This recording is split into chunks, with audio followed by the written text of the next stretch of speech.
네, 저희가 두 번째 시간에는 음, R&D 세액공제에서 납세자 분들이 자체 판단하기 어렵다고 하시는 연구개발 및 연구개발 활동, 그리고 세법상 세액공제 적용되는 비용의 범위에 대해서 설명하도록 하겠습니다. 첫 번째로 연구개발 판정 유형에 대해서 설명을 해드리겠습니다. 세액공제 세액공제에서는 R&D 세액공제에서는 조세특례 제한법 2조 1항을 따라서 연구개발 또는 연구개발 활동을 했으면 발생 비용에 대해서 세액공제를 적용할 수 있습니다. 조세특례 제한법 제2조 1항을 좀 자세히 보겠습니다. 2조 1항의 11호는 연구개발에 대한 정의고 12호는 인력개발에 대한 정의입니다. 인력개발은 내국인이 고용하고 있는 임원 또는 사용인을 교육훈련시키는 활동으로 전담 요건 등은 없습니다. 매우 명확한 조건이라서 이 부분은 좀 먼저 배제하고 연구개발에 대해서 중점적으로 설명을 드리겠습니다. 연구개발이란 과학적 또는 기술적 진전을 이루기 위한 활동, 그리고 새로운 서비스 및 서비스 전달 체계를 개발하기 위한 활동이 연구개발에 해당한다고 조세특례 제한법은 말하고 있습니다. 그러면서 대통령령으로 정하는 활동은 제외된다고 말하고 있습니다. 저희가 많은 법령들이 있는데요. 기초연구진흥 및 기술개발 지원에 관한 법률 시행령 2조 5호에도 연구개발 활동에 대해서 정의한 내용이 있습니다. 이 내용을 확인해보면 과학기술 분야 또는 특정 서비스 분야 아닙니다. 서비스 분야의 지식을 축적하거나 새로운 응용 방법을 찾아내기 위해서 축적된 창의적인 지식을 활용하는 체계적이고 창조적인 활동으로 새로운 제품, 공정을 개발하기 위한 시제품의 설계, 제작 및 시험, 새로운 서비스 및 서비스 전달 체계 등의 사업화 전까지의 과정을 말한다고 되어 있습니다. 기초연구법의 키워드가 새롭거나 체계적이고 창조적이라는 말이 나오는데요. 이 말은 OECD가 발표한 연구개발 활동 정의, 연구개발 측정 방법, 분류, 기준 등을 정의해서 발표한 매뉴얼이 있습니다.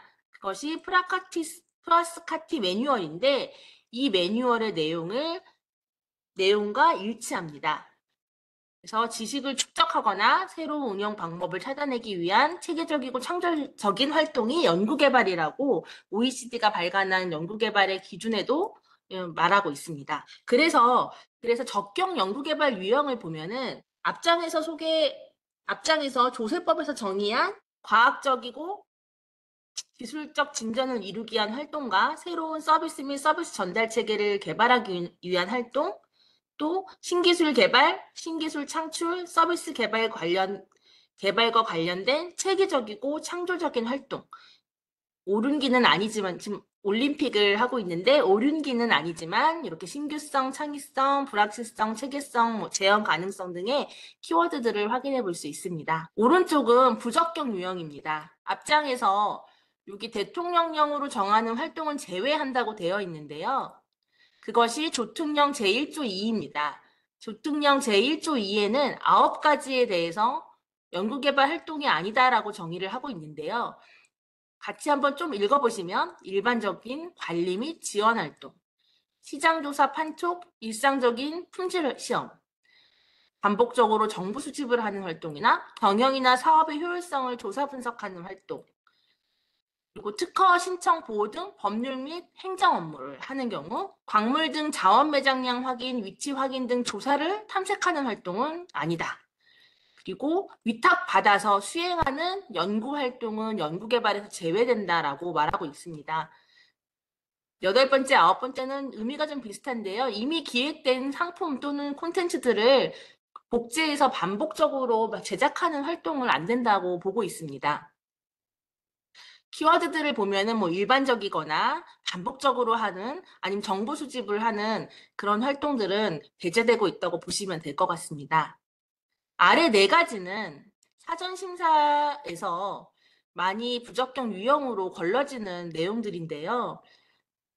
아마 여기 왼쪽에 있는 적격 연구 개발 유형의 키워드들과 반대되는 활동이라고 보시면 될 것 같습니다. 그래서 창의성, 차별성 없는 일상적으로 하시는 개선하시는 활동이 해당 사항이 없고요. 연구개발에서 제외되는 활동이시고요.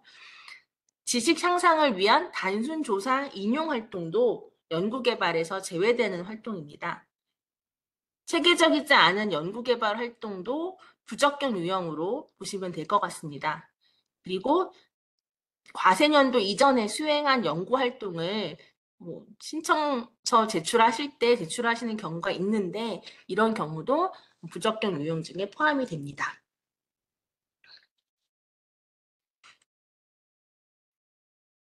네. 연구개발 단계로도 부적격 판정받은 사례가 있습니다. 이 그림은 한국산업기술진흥협회가 매년 발간하는 산업별 연구개발 단계 중 제조 생산 분야 연구개발 활동 단계입니다. 교육에 쉽게 이해시켜드리기 위해서 전통적인 제조 생산 분야로 설명드릴 뿐 다른 분야마다 연구개발 절차 단계가 다 존재한다고 전해 들었고 실제로도 매년 발간하고 있습니다. 제가 단계로 부적격이 된 경우가 있다고 말씀을 드렸는데 이 그림에서도 보셨듯이 이 빨간색에 해당나는 제품 생산 단계 이후, 양산 단계 이후에는 매출과 직접적으로 관련 있는 단계이기 때문에 이 단계에서 이루어지는 연구개발 활동이 연속해서 이루어지고 있다고 하더라도 그 부분은 인정되기 좀 어려운 분야 단계라고 좀 보시면 될 것 같습니다.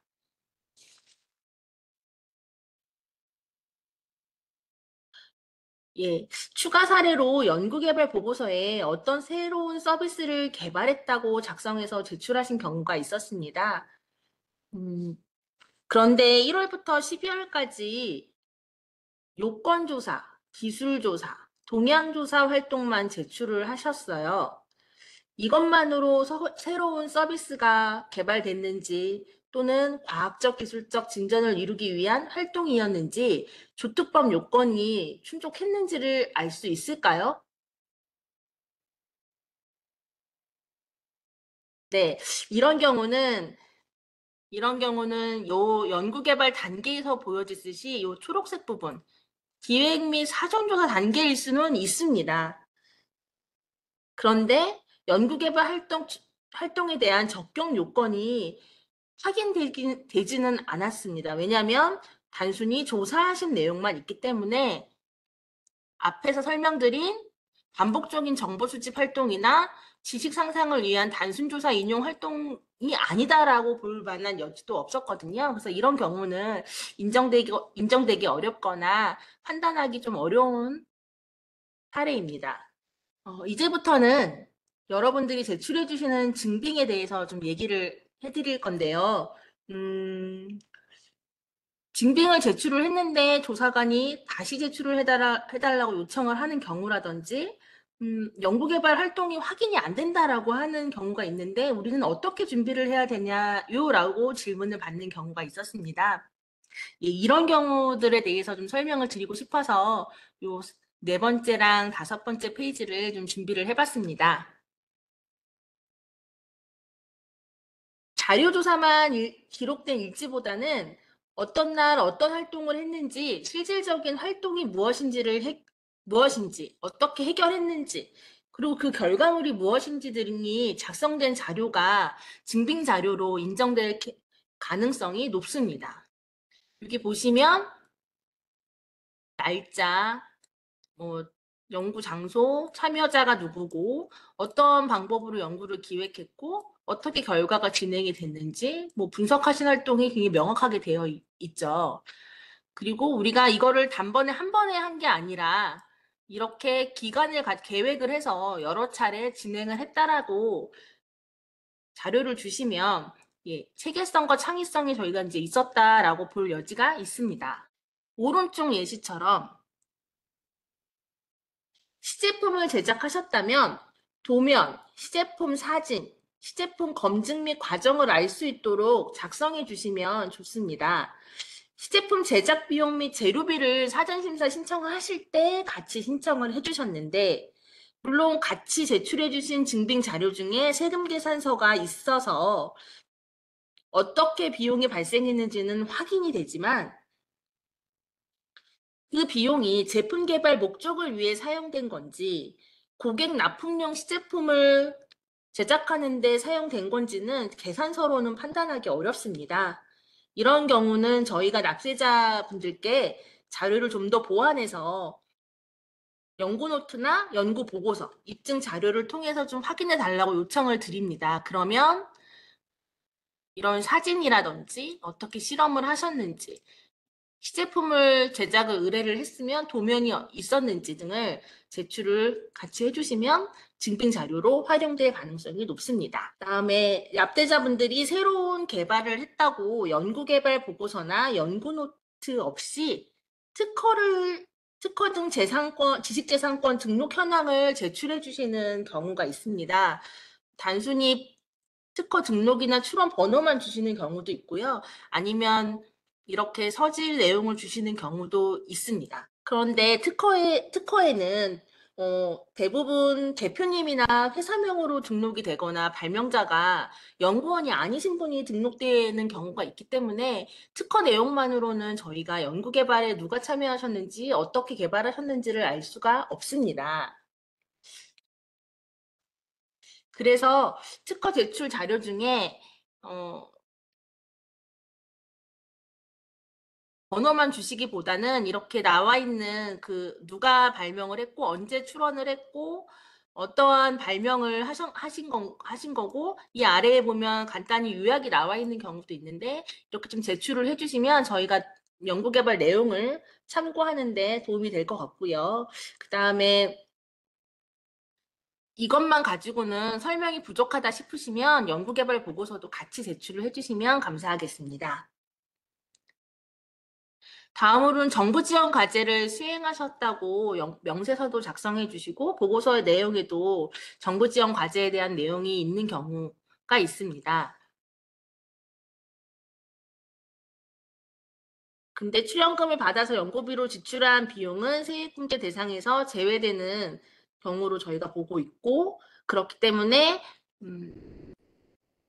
연구개발 보고서만 제출해 주시기보다는 연구개발 연차 보고서 또는 다 종료가 되셨으며 완료 보고서 연차 보고서가 없다. 아직 우리는 1년 중에 5개월밖에 지나지 않았고 연차 보고서가 없다라고 하시는 경우도 있습니다. 그럴 경우는 계획서를 주시면 될 것 같고요. 그리고 비용이 어떻게 집행되었는지를 정산 보고서 또는 RCMS 집행 내역서 등을 같이 첨부해서 제출해 주시면 됩니다. 예, 남은 부분은 저희가 이제 심사를 했던 사례들에 대해서 몇 가지 말씀을 드리겠습니다. 첫 번째 사례는 법인이 사전 심사를 신청하면서 제출된 자료들이 과세년도 이전에 제출된 자료, 과세년도 이전에 활동하셨던 내용을 자료에 작성을 하셔서 제출을 해주셨습니다. 저희가 연구개발 세액공제 신청서에 사전심사 신청서에 과세년도를 기재하고 과세년도 기준으로 심사를 진행을 하고 있기 때문에 해당 과세년도가 아닌 활동은 제출 자료로 제출해 주실 필요가 없습니다. 이 말씀을 드리기 위해서 이 사례로 좀 작성을 해서 말씀을 드렸습니다. 두 번째 사례는 다른 법인이 국책과제를 완료했던 과제에 대해서 사전심사 신청한 기업이 그 개발 결과물을 재현하는 활동이었습니다.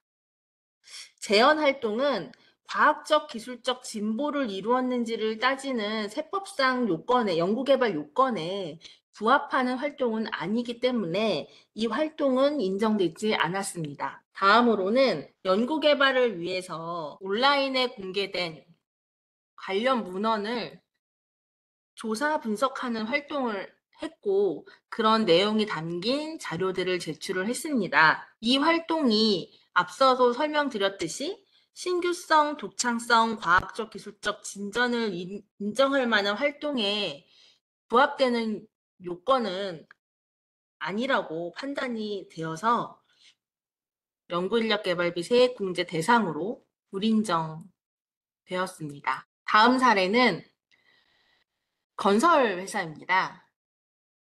이 회사가 상용기술을 도입을 하고 이 상용기술이 도입되어 있는 공법에 맞춰서 시공을 했다고 합니다. 그래서 새로운 공법을 시공했기 때문에 연구개발 세액공제가 맞는지를 문의를 주셨습니다. 그런데 저희가 그러면 상용 공법에 적용하는 과정에서 어떤 개선된 산출물이나 결과물이 있었는지, 이 시공을 하시는 게 단순히 시공하신 것만 있으신 건지 체계적인 계획이 있으신 건지를 종합적으로 좀 다시 확인시켜 달라고 요청을 드렸습니다. 그런데 처음 제출했던 자료 이외에, 그러니까 시공했다는 그 결과 이외에 그런 연구개발 활동을 확인해 볼 만한 요건이 확인되지 않아서 이 세액공제 사전심사도 결과적으로는 불인정되었습니다. 이번 사례는 고객사로부터 부품 양산을 의뢰를 받습니다. 의뢰를 받아서 납품하는 과정에서 고객사가 도면도 주고요. 금형에 대해서도 비용을 부담을 하고, 그리고 이 생산이 되면 이것도 고객사가 검증을 가져가서 하고 승인을 받아서 법인은 납품을 했습니다.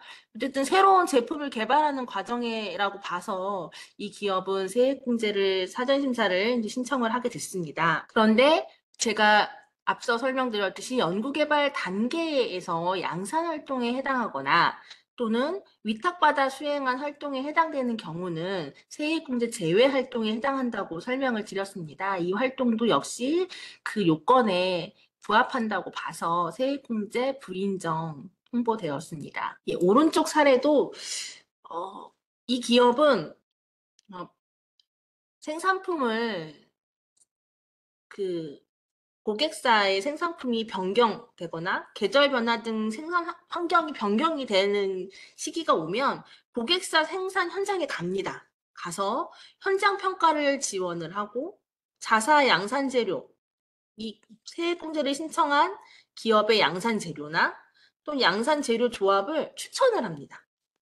그렇기 때문에 이 회사가 우리가 이런 새로운 것들을 만드는 과정이 연구개발 활동에 맞지 않느냐라고 해서 사전심사를 신청을 해주셨는데요. 근데 연구원이 활동이 기술 지원 목적의 사후관리 활동이나 판촉 활동과는 구분되지 않는 활동이라고 보여졌고, 무엇보다 고객 용도에 맞춤해서 변형을 하는 활동이기 때문에 이 활동은 자체 개발 활동으로 보이지 않아서 이 사전심사도 연구원 인건비가 불인정된 케이스입니다. 네, 이렇게 해서 연구개발 활동에 대한 설명을 마쳤습니다. 다음으로는 저희가 사전심사를 신청을 하시면 처음에 기술검토라는 연구개발 활동 적격 여부를 판단을 하고 그런 단계를 거치고 나서 사전심사 신청하신 비용, 인건비, 재료비, 위탁개발비가 세액공제 적정한지를 판단을 하게 됩니다. 이럴 때 이제 비용 판정을 하게 되는데 이런 비용 판정에 대한 유형에 대해서 추가로 설명을 드리도록 하겠습니다. 세액공제는 인건비, 재료비, 위탁연구개발비, 공동연구개발비, 인력개발비가 비용 대상으로 된다고 설명드렸습니다. 인건비는 전담부서 등에서 근무하는 직원 중 연구개발을 전담한 연구원의 인건비가 해당이 됩니다. 재료비는 견본품, 부품, 원재료, 시약류 구입비, 시험 제작에 소요되는 외주 가공비, 그리고 소프트웨어 구입 비용 등이 해당이 됩니다. 그 외에 직무 발명 보상금이나 기술정보비, 소화 계량비, 기술 지도를 받음에 따라 발생한 비용, 특허 조사 분석을 받음에 따라 발생한 비용도 재료비 등으로 제로비 대상으로 분류됩니다. 위탁개발비나 공동연구개발비는 과학기술 및 산업디자인 분야에 한해서 해당 사항이 있습니다.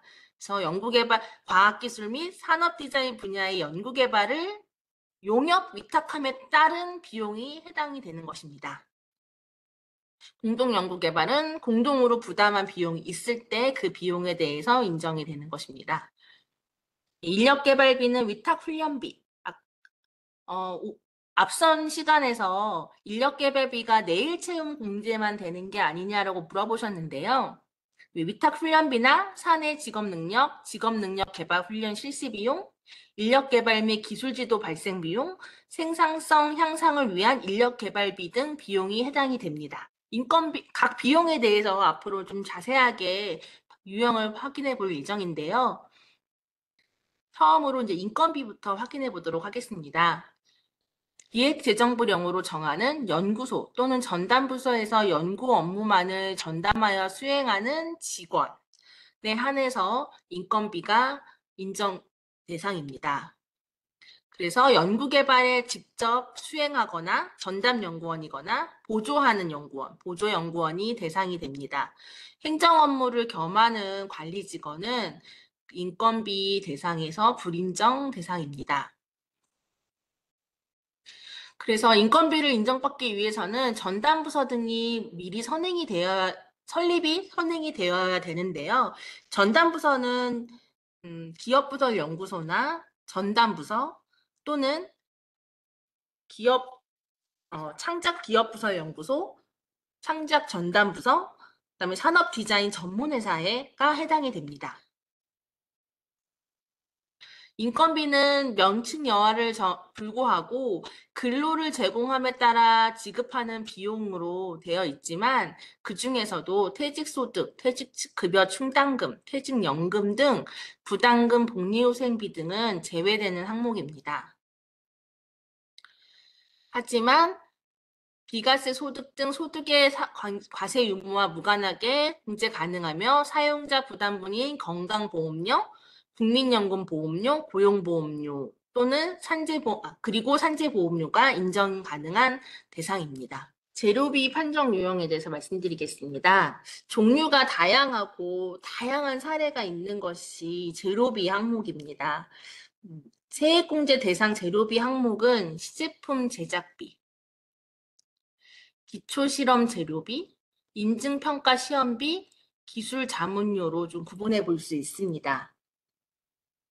시제품 제작비는 연구개발 활동을 통해 초기 형태의 시작품을 만드는 데 소요되는 직접 재료비가 인정이 됩니다. 기초실험 재료비는 기초실험을 위한 원재료, 부품 구입비가 해당이 됩니다. 인증평가 시험비는 시제품에 대한 성능, 표준 규격 충족을 위한 제3자에게 검증 비용 및 외부 시험 전문기관에 의뢰해서 위탁하는 성능 시험 비용인 경우에 인정이 가능합니다. 만일 반복적으로 하는 품질 시험 비용이 있다면 이 비용은 세액공제 적용되기 어렵습니다. 기술 자문료는 연구개발과 관련된 기술 자문에 대한 것으로 대학 연구기관 등 해당 분야 전문가에게 지급한 비용이 해당됩니다. 초기 시작품인지 시작품에 소요된 재료비인지 기초실험 재료비인지 이것이 일상적인 품질시험이 아니라는 것을 주장을 하시려면 인정받으시려면 연구개발 보고서와 관련된 증빙 서류를 함께 제출해 주셔야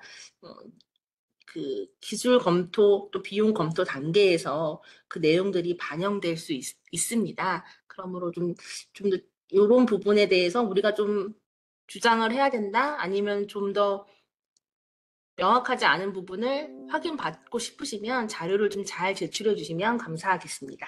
이 페이지는 비용 판정 유형에 대한 내용으로 저희가 사전 심사하면서 들어왔던 비용들을 나열을 해서 인정된 사례와 불인정된 사례를 구분해 봤습니다. 보시면 시제품 제작비라든지 기초실험 재료비, 인증평가 시험 비용이나 산업재산권 진단 비용, 말씀드린 것처럼 앞서 말씀드린 내용들은 거의 인정 케이스이고요. 반면에 양산 제품 제작비라든지 장비, 기자재 비용 또는 홍보 마케팅에 들어간 일반 경비, 지식재산권 비용, 저희 특허를 출원하는데 출원 비용이라든지 이런 것들은 해당 사항이 없습니다.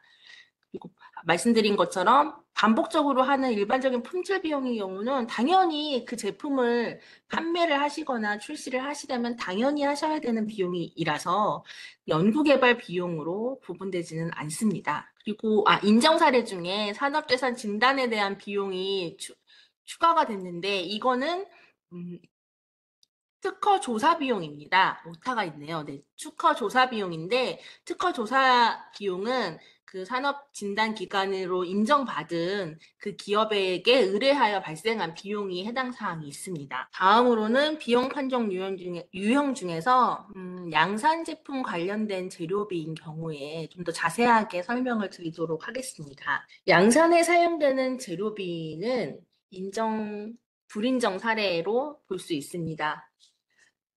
간혹 신청하시는 재료비가 양이 너무 과다하다든지 포대 단위, 톤 단위로 구매를 하셨다든지 매월 반복적으로 구매하는 재료비는 양산 재료비로 볼 여지가 있습니다. 그래서 이런 재료비가 발생을 하셨다면 그게 왜 발생을 했는지를 자세하게 좀 작성을 하셔서 저희한테 제출을 해주시면 됩니다. 그리고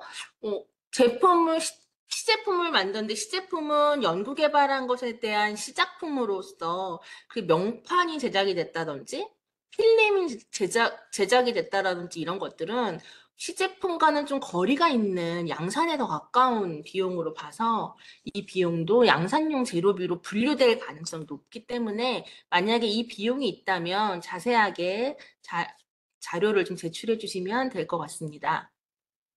그리고 양산 품질 목적의 반복적인 시험 수수료. 어떤 과제 제품 개발에 있어서 여러 차례 반복 시험을 하시는 경우가 있습니다. 물론 제품에 처음에 예상했던 제품의 성능이나 품질이 나오지 않으면 반복적으로 할 수 있는 걸 저희도 알고는 있지만 이게 반복적으로 일어나는 시험 수수료인지 시작품에 대한 검증 수수료인지는 저희가 알 길이 없기 때문에 그런 부분에 대해서도 충분히 자료를 좀 제출해 주시면 좋을 것 같습니다. 그리고 장비 또는 제품 이송비에 들어가는 비용도 완성품을 납품하는 과정에 들어가는 비용인지 검증에 필요한 비용인지 알 수가 없기 때문에 이런 비용이 만약에 제출된 자료에 이런 비용은 있지만 이런 비용이 왜 발생했는지가 저희가 확인이 안 되면 아마 조사관님이 직접 전화를 하시던지 자료 요청에 대해서 추가 소명을 요청해 달라고 요청을 드릴 겁니다. 그럼 그때 자료를 좀 보완해서 자세하게 제출해 주시면 좋을 것 같습니다. 저희가 이렇게 자료를 요청을 드릴 때 오해를 하시고 우리 거 인정 안 되는 거 아니야? 라고 생각하실 수 있지만 저희는 이런 부분을 확인하고 분류해야 되기 때문에 연락을 드리는 겁니다. 양산용 금형비에 대해서 말씀드리겠습니다. 양산용 금형비는 분명 시금형과는 좀 재료부터 다릅니다. 금형 재질의 강제인 경우는 양산용 재료비로 분류될 가능성이 높습니다. 그렇기 때문에 우리 제작비 중에서 강금형이 포함이 되어 있으면 이게 시제품을 위한 건지 어떤 건지에 대해서는 추가적으로 좀 자세하게 설명을 주시면 좋을 것 같습니다. 또는 단일 수량이 아닌 경우 그리고 또는 아까 예시 사례에도 있었지만 고객사가 그 비용을 부담한다든지 고객사의 자산으로 등록되는 경우는 그거는 명백히 양산용 금형으로 좀 구분될 수 있을 것 같습니다. 양산 설비와 지그에 대해서 이 부분도 그 판매용 제품 생산 설비 및 지그 제작 비용은 양산 설비로 봐서 불인정 케이스입니다. 그런데 생산 예정 부품의 품질 또는 수율 향상을 위한 신규 제작건일 수도 있습니다. 또는 개선 활동이 있을 수도 있고요. 그럴 경우에는 연구개발로 인정이 가능하기 때문에 그런 부분에 대해서 충분히 저희에게 연구개발 보고서나 뭐 다른 일지나 이런 것들로 좀 설명을 해주시면 좋을 것 같습니다. 그리고 해당 설비나 지그가 양산용으로 전환이 된 경우가 있습니다. 이럴 때는 그 제작 비용은 이미 그 연구개발 단계에서도 양산 이후에는 저희가 이제 불인정될 가능성이 높다고 말씀드렸듯이 이런 경우에는 불인정될 가능성이 매우 높습니다. 오른쪽이 아마 이런 내용이 납품용으로 전환된 시제품이 연구개발 비용으로 인정되지 않은 사례들입니다. 제작된 제품의 위치가 거래처에 있다든지 시제품 공정에서 도장까지 발생을 했습니다. 그럼 이거는 시제품이라고 보기보다는 제품에 가까운 시제품이라고 볼 수 있어서 인정되기 어려운 비용이었습니다. 아니면 기업이 하시는 사업 분야가 맞춤형 제작을 할 수밖에 없는 사업 분야인 경우에는 납품용으로 전환되는 시제품일 가능성이 높기 때문에 저희가 그런 부분에서는 좀 확인을 요청을 많이 드릴 수 있습니다. 폐기물 처리 장치와 같이 시제품의 종류가 그대로 설비인 경우입니다. 시제품이지만 설비. 이 부분은 설비는 세액공제 비용으로 인정되지 않는 대상이기 때문에 이 부분에는 시제품인지 설비인지를 구분하기 위한 추가 자료가 필요합니다. 다음으로는 지식재산권 확보 비용이 세액공제 대상이 아닌 이유를 설명을 드리도록 하겠습니다. 특허 출원, 등록, 연장을 위한 수수료, 단순히 발생하는 관행적 관납수수료는 세액공제 대상인 아닙니다. 그리고 특허 기술을 이전받아 오는 비용도 있습니다. 그 비용도 인정 대상은 아닙니다. 특허 기술 이전 후에 추가적으로 연구개발을 한 활동이 있으시면 그 활동에 대해서 저희에게 말씀을 해주셔야 추가 판단을 할 수 있습니다. 앞서 말씀드렸듯이 산업재산권 진단기관에 등록되어 있는 사무실에 특허 조사랑 분석을 의뢰한 비용은 해당 연구개발 세액공제로 인정 가능한 항목입니다. 국가기술개발 사업에 기술료를 납부를 한 경우도 이 기술료 납부는 연구인력 개발비 세액공제 대상은 아닙니다. 재료비에 대해서 심사를 한 사례입니다. 사진에 보셨듯이 이런 시작품을 만들었다고 저희에게 재료비를 이렇게 제출을 하셨습니다. 그런데 이 시작품에 들어간 재료가 무엇인지 세부 품목이 확인되지 않기 때문에 저희는 이런 방식으로 제출을 해주셔야지 재료비에 대한 심사가 마무리될 수 있을 것 같습니다. 그래서 품명이 정확히 무엇이고 어떤 비목이고 수량이 몇 개가 들어갔고 금액이 얼마인지를 세세하게 작성을 해주셔야지 저희가 재료비 심사를 원활하게 수행할 수 있을 것 같습니다. 비용 판정에 대한 사례를 소개해 드리도록 하겠습니다. 이거는 법인이 연구원에게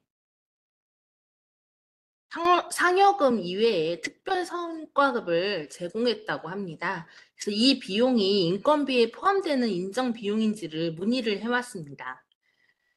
전담부서에 등록된 연구원 중에서 문의를 해왔습니다. 근데 이 비용은 인건비에 포함되는 비용으로 봐서 저희가 공제 인정된다고 봤습니다. 다음은 연구원의 전담부서에 등록된 연구원이 과제와 다른 비전공자이거나 해당 과제와 관련된 개발 경력을 보유하고 있지 않은 연구원도 포함되는 경우가 있습니다. 이런 경우에는 저희가 무조건 아니다라고 판단해서 불인정을 통보드리지는 않습니다. 관련되어 이 연구원이 연구개발을 수행할 수 있는지에 대한 자격증, 경력증명서, 기술교육 이수증 같은 자료들을 요청을 드려서 확인이 된다면 그 연구원이 전공이 무관하더라도 세액공제 대상으로 인정될 수 있습니다. 법인이 연구원과 임원에게 직무 발명 보상금을 지급을 했습니다. 그래서 이 직무 발명 보상금이 세액공제 대상으로 인정이 될 수 있는지를 문의를 해왔습니다. 종업원, 또는 종업원 외의자에게 지출하는 직무 발명 보상금에 대한 내용이 조특령 별표 6에 명시가 되어 있고요. 이 법인이 저희가 알아봤더니 발명진흥법에 따른 자체 보상금 산정 기준을 명확하게 기준을 마련을 해놓고 지급 이유와 사유를 그 증거 자료를 저에게 제출을 정확하게 했습니다. 그래서 뭐 인정 못할 이유가 없어서 세액공제 대상으로 인정이 됐습니다. 이 경우는 신입 입사자에 대한 내용입니다. 신규 입사자가 연구개발 활동에 참여하였다고 하며 신규 입사자에 대한 3개월 동안의 인건비를 세액공제를 받을 수 있는지 문의를 해왔습니다. 물론 그래서 저희가 확인을 했을 때 연구원들은 그 신입 입사자들은 연구 활동에 대한 구체적인 증빙을 제출이 되지 않았고 그리고 3개월 동안 무엇을 했는지 자료 제출을 요청을 했는데 신입 교육을 받는데 대부분 할애한 것들이 확인이 됐고요. 그리고 코이타에 연구원으로 등재되지 않은 점 등이 확인이 돼서 저희가 종합적으로 판단해 봤을 때 연구 활동이 확인되지 않아서 세액공제 대상으로 인정할 수 없다라고 통지가 됐습니다. 다음 사례는 금속 제품 제조 기업이에요. 네, 신제품에 대한 성능 시험과 단열, 그리고 기밀 시험한 비용을 사전 심사를 신청을 했습니다. 신제품 개발에 따른 검증 시험인 점이 확인이 돼서 이거는 사업화 이전, 양산 이전의 활동이라고 판단이 됐고 시험한 비용이 확인이 됐기 때문에 인정되었습니다. 이 기업은 법인은 연구소 건물을 임대를 했습니다. 이 연구소를 임대하고 임대비를 세액공제가 되는지 문의를 했습니다. 그런데 저희 조특령 별표 6과 조특칙 13조 10항에 그 시설 임차, 연구 시험용 시설 임차 비용이 정의가 되어 있기는 한데 건물에 대한 내용은 없습니다. 그래서 건물에 대한 임차비는 연구인력개발비 세액공제 대상으로 불인정되었습니다. 사전심사 신청하면서 이 법인이 기품인 실험대, 책상, 사무용품, 공구류, 초자류, 이게 이제 비커나 플라스크류 등으로 일회용품 비용 등을 같이 청구를 했고, 다음에 특허 실시권 설정 비용도 같이 포함해서 세액공제 가능한지 문의를 해왔습니다. 특허 실시권 설정 비용은 특허를 이제 임대하는 형식으로 알고 있는데요. 이 비용은 연구개발 세액공제 대상으로 불인정되는 비용이고, 그리고 연구개발에 사용되는 그 원자재로 볼 수가 없는 기자재료로 판단이 돼서 이 비품 실험대 비용도 역시 불인정되었습니다. 이 기업은 연구기관과 전담부서가 없습니다. 그런데 세액공제를 신청한 기업은 이 기업입니다.